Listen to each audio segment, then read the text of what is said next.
मैं कुछ और समझना नहीं चाहती, जितना समझना था समझ चुकी। बस एक बार मेरे सर पर हाथ रखकर कह दो कि तुम मुझसे प्यार नहीं करते। मैं भी वापस चली जाऊंगी, हमेशा हमेशा के लिए तुमसे दूर।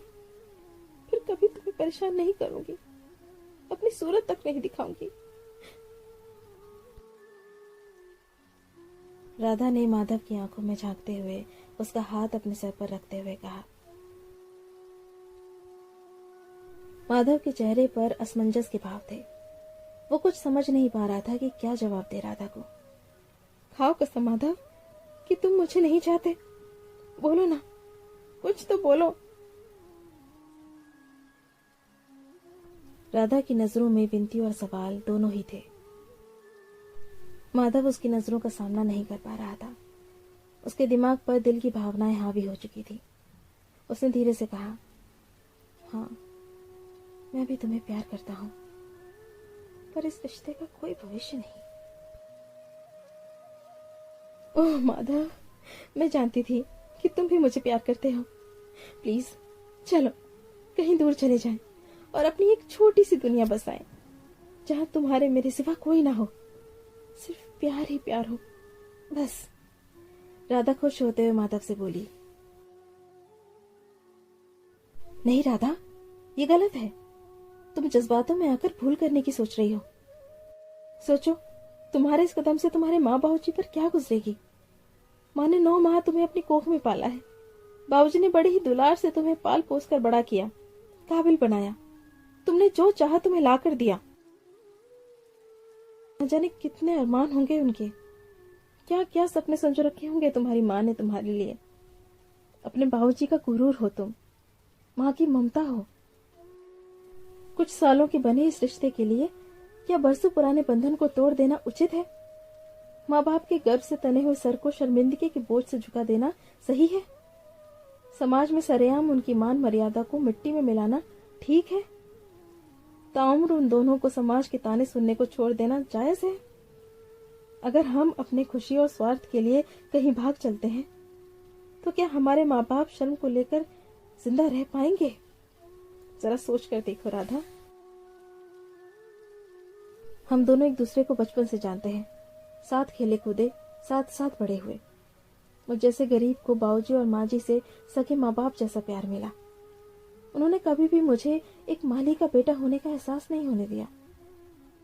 आज भी मैं हवेली में बेधड़क कहीं भी आ जा सकता हूँ, यहाँ तक कि तुम्हारे साथ भी कहीं भी चल सकता हूँ। वो सिर्फ इसलिए कि उन्हें मुझ पर उतना ही भरोसा है जितना तुम पर। क्या इस विश्वास की डोर को एक झटके में तोड़ देना तुम्हें गलत नहीं लगता राधा?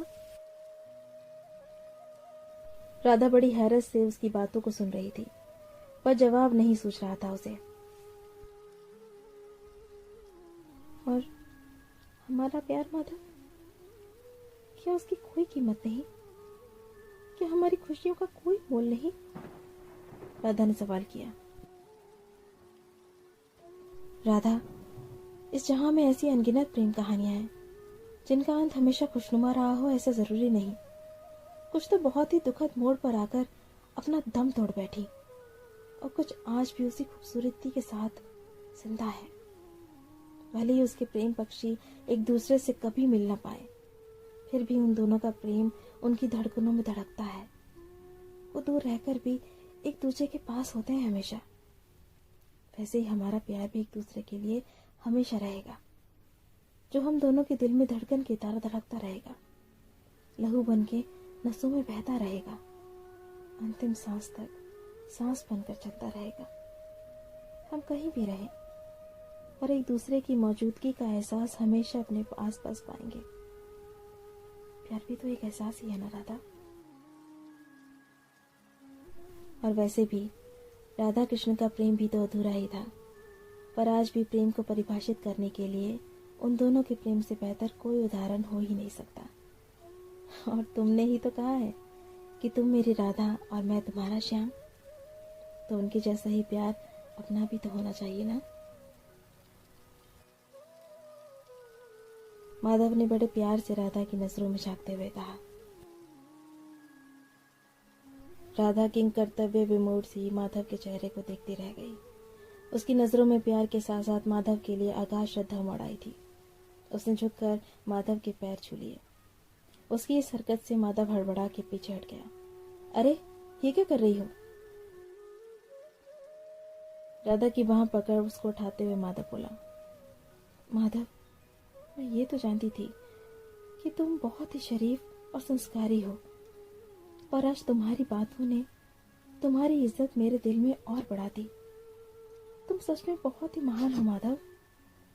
मैं खुशकिस्मत हूं कि मुझे तुमसे प्यार हुआ। तुम सच कह रहे हो। प्यार एक एहसास ही तो है जो हमेशा साथ रहता है, भले ही हम एक दूसरे से दूर हों। अपने माँ बाप को दुखी करके हम कैसे खुश रह सकते हैं? मुझे माफ करना माधव, मैं जज्बातों के भंडार में उलझ के स्वार्थी हो गई थी।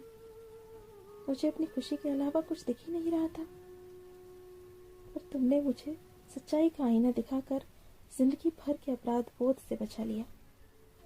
हर बार की तरह आज भी एक आखिरी एहसान और कर दो माधव, फिर मैं चली जाऊंगी तुमसे दूर, हमेशा हमेशा के लिए। तुम कह के तो देखो राधा, इसमें एहसान कैसा और कहाँ जाने की बात कर रही हो तुम? आगे की पढ़ाई के लिए बाबूजी मुझे अमेरिका भेजना चाहते हैं, पर तुमसे दूर जाने के डर से मैंने मना कर दिया था। पर अब मैं जाना चाहती हूँ, क्योंकि मुझे डर है कि अगर मैं यहाँ रही तो तुम्हें देख अपने आप को शायद रोक ना पाऊं। इसलिए मेरा चले जाना ही बेहतर है। और वैसे भी वहां मैं अकेली कहाँ होंगी? तुम्हारे प्यार का एहसास तो साथ रहेगा ना हमेशा। राधा ने डबडबाई आंखों से माधव से कहा। नहीं राधा, तुम क्यों जाओगी? मैं ही चला जाता हूँ। मैंने तो पहले ही जाने का फैसला ले लिया था। सोचा है कि शहर जाकर कुछ काम कर लूंगा, कुछ पैसे जमा करके अपने बापू को भी बुला लूंगा। उनका और कौन है मेरे सिवा। तुम्हारी यादों के सहारे सारा जीवन कट जाएगा। बस मेरे होठों पे इतनी ही दुआ होगी कि तुम जहां भी रहो खुश रहो। बस इतना ही अरमान है मेरा। तुम कहीं नहीं जाओगे माधव। बाबूजी को तुम्हारी जरूरत है। वैसे भी उनकी उम्र हो आई है। उनके कारोबार को देखने के लिए कोई तो अपना चाहिए। तुमसे बेहतर और भरोसेमंद कौन हो सकता है? बाबूजी भी तुम्हें अपने सगों से ज्यादा मानते हैं। मेरी बात मान लो और यहीं रहो प्लीज। मुझे भी बाबूजी की चिंता नहीं रहेगी, क्योंकि यहाँ उनके साथ माधव होगा, मेरा माधव।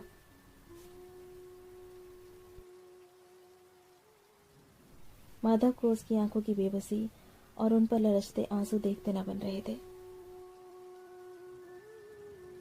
सच तो ये था कि रो तो वो भी रहा था, पर अपने आंसुओं को उसने अपने दिल में कहीं दबा रखा था।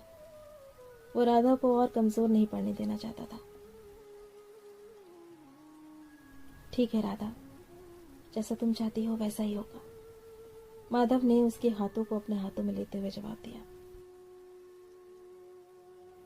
राधा उससे लता के मानेंद लिपट गई, मानो वो उसमें समा जाना चाहती हो। माधव ने भी उसे अपनी बाहों में भर लिया, क्योंकि उन दोनों को पता था कि ये शायद उन दोनों की आखिरी मुलाकात हो। राधा के आंसू की नमी माधव को अपनी पलकों पर महसूस हो रही थी, और ना लाख चाहते हुए भी उन दोनों के अश्कों ने पलकों का दामन छोड़ दिया।